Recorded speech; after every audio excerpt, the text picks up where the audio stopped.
नमस्ते मित्रों। कथानिधि चैनल पर आपका बहुत बहुत स्वागत है। हमारी आज की कहानी का नाम है भाभी। तो चलिए कहानी शुरू करते हैं। दरवाजे की बेल लगातार बजे जा रही थी। शिवानी ऊपर के कमरे से जल्दी जल्दी सीढ़ियां उतर कर आई और दरवाज़ा खोला तो देखा उसके ननद दीपा दरवाजे पर खड़ी थी। अपनी ननद दीपा को देखते ही बोली, दीदी आप अचानक? दीपा बोली, हाँ भाभी, माँ की बहुत याद आ रही थी। बिल्कुल रहा ही नहीं जा रहा था, इसलिए माँ के घर को देखने चली आई। आओ दीदी, अंदर आओ। शिवानी ने हाथ पकड़ लिया दीपा का और उसे अंदर ले आई।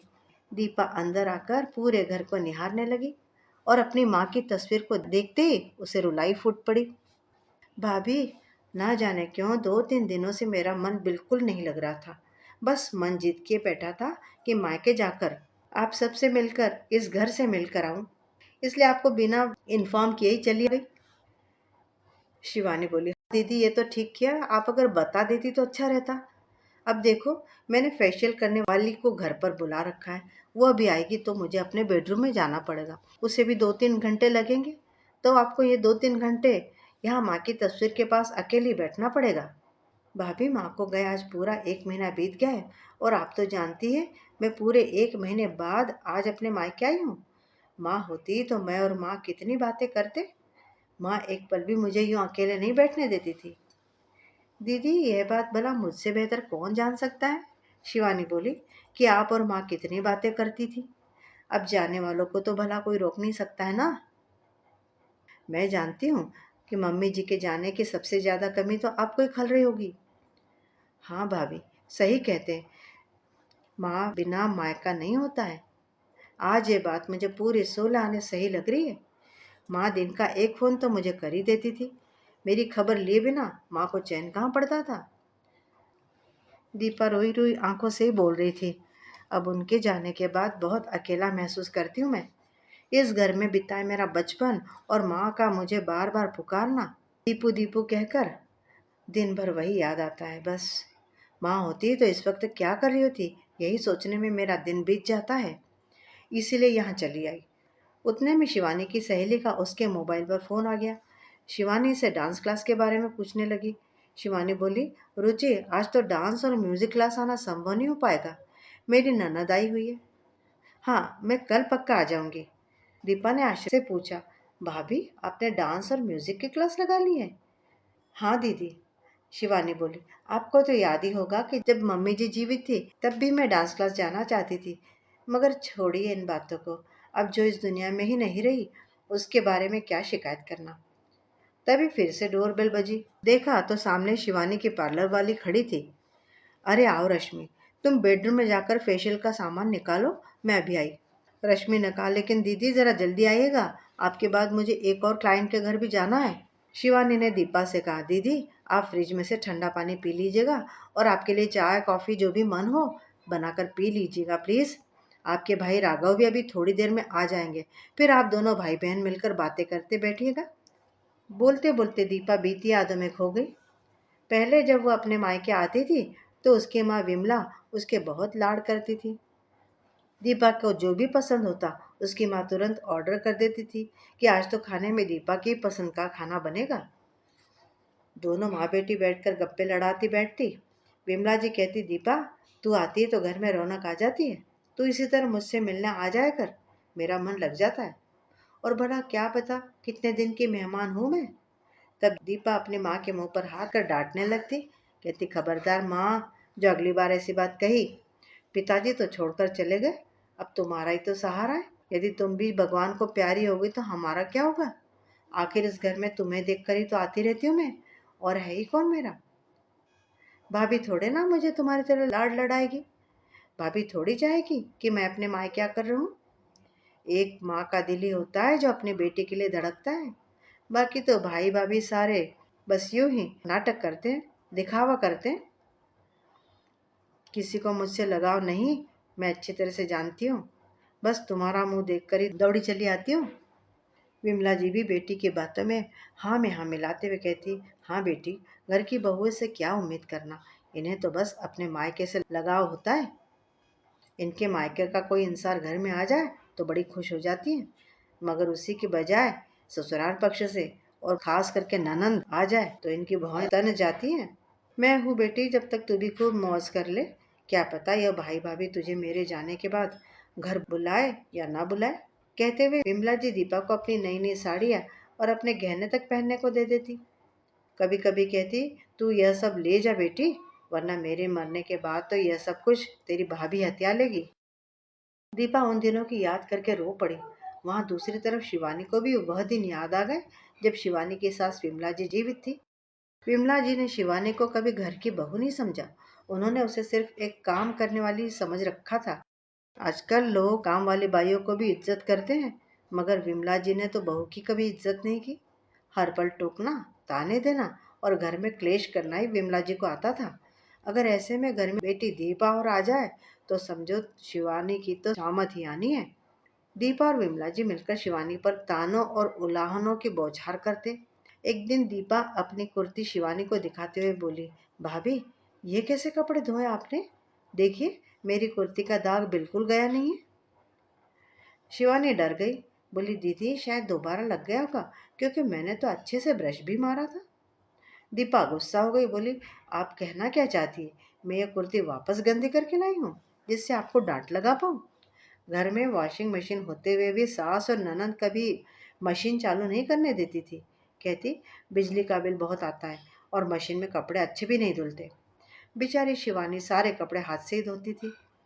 एक दिन विमला जी बोली, बहू दीपा को दही बल्ले खाने का बहुत मन कर रहा है, तू जल्दी से दही बल्ले बना ले।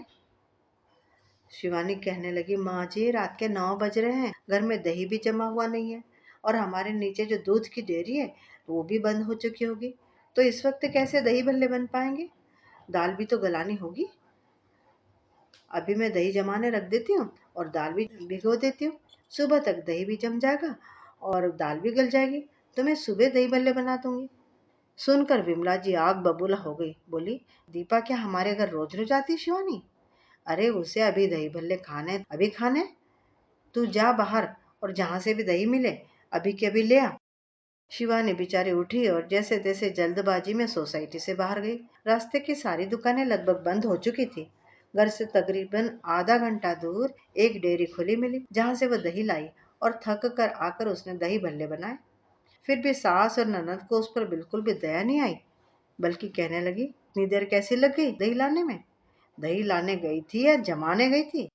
एक बार उसने विमला जी से ये भी कहा था कि माँ जी मुझे डांस और म्यूजिक का बहुत शौक है, मैं उनकी क्लास लगाना चाहती हूँ, लगवा लूँ क्या? ये बात विमला जी ने अपनी बेटी दीपा को बताई और फिर दोनों माँ बेटी ने मिलकर शिवानी को खूब खरी खोटी सुनाई, खूब ताने दिए। तेरे घर में नाच गाना चलता होगा, यहाँ नहीं चलेगा। विमला जी दीपा को चुपके से साड़ियाँ, गहने और पैसे देती। ये बात भी शिवानी अच्छी तरह से जानती थी, मगर वो कभी कुछ कहती नहीं थी। जब राघव को पता चला कि माँ दीपा को चुपके से ये सारी चीजें दे रही है, तो बल्कि राघव ने इस बात का विरोध किया था और कहा था कि माँ दीपा इस घर की बेटी है, तुम उसे हमारे सामने चीजें दो, कभी हमने तुम्हें रोका थोड़ी है।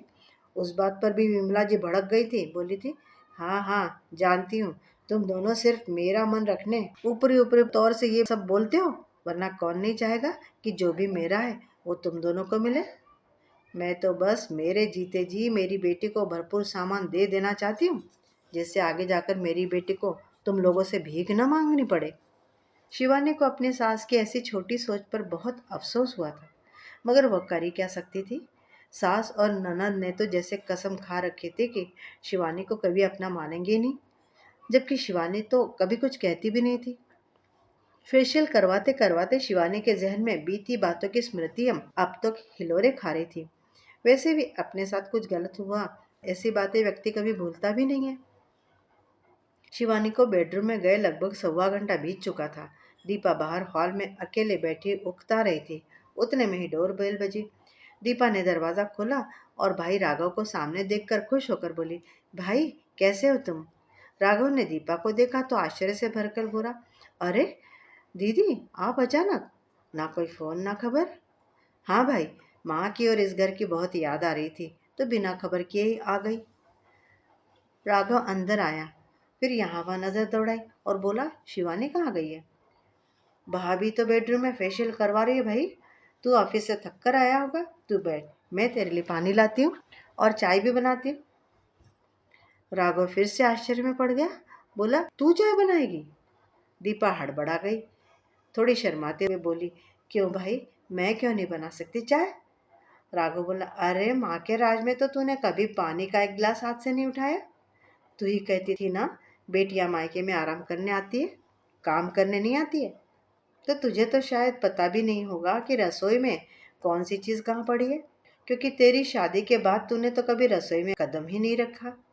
दीपा शर्मिंदा हो गई, नजरें झुकाए झुकाए बोली, भैया छोड़ो ना पुरानी बातों को।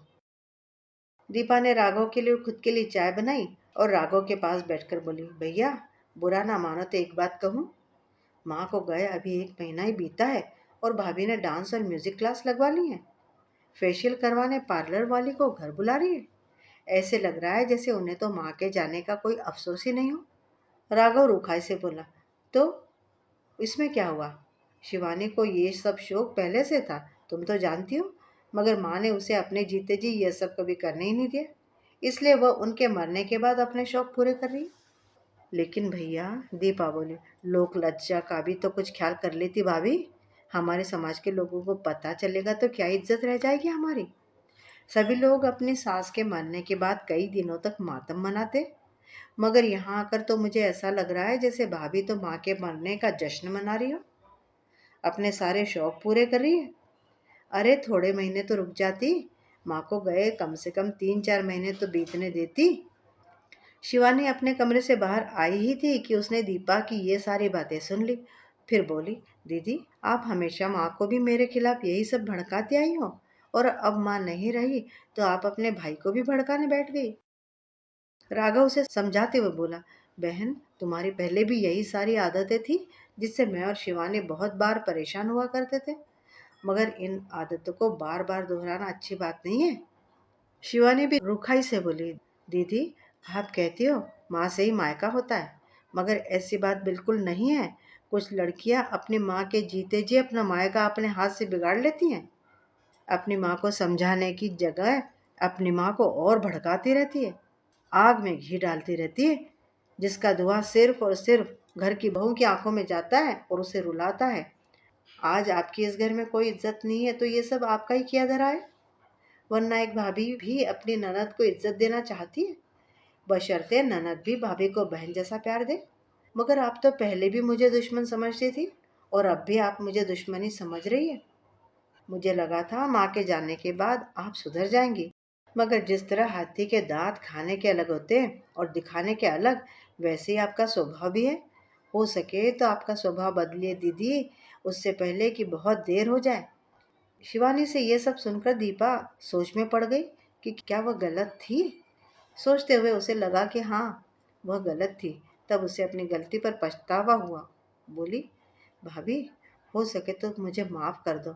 मैं भी आपकी तरह किसी के घर की बहू हूँ, मगर एक बहू का दर्द मैं समझ ही नहीं पाई।